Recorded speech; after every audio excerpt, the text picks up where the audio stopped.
racing as they settle for the final race here at the San Lazaro Leisure Park.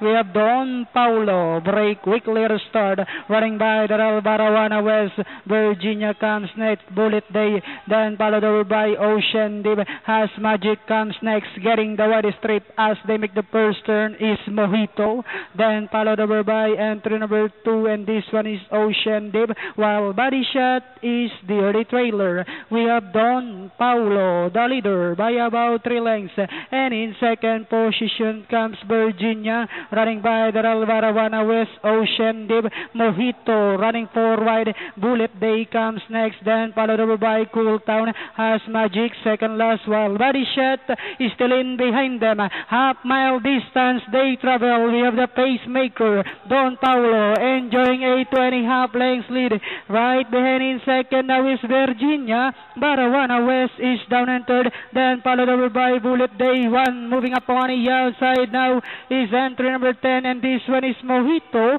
Ocean Deep, then followed over by Bullet Day.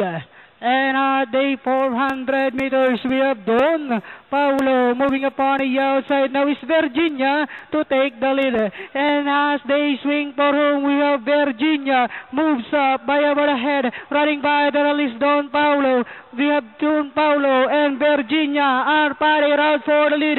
We have Virginia this time draws clear by about a length anyhow, followed by Don Paulo, and nearing the finish line, it's Virginia. Don Paulo, Body Shot, Barawana West, Ocean Deep, Bullet Day.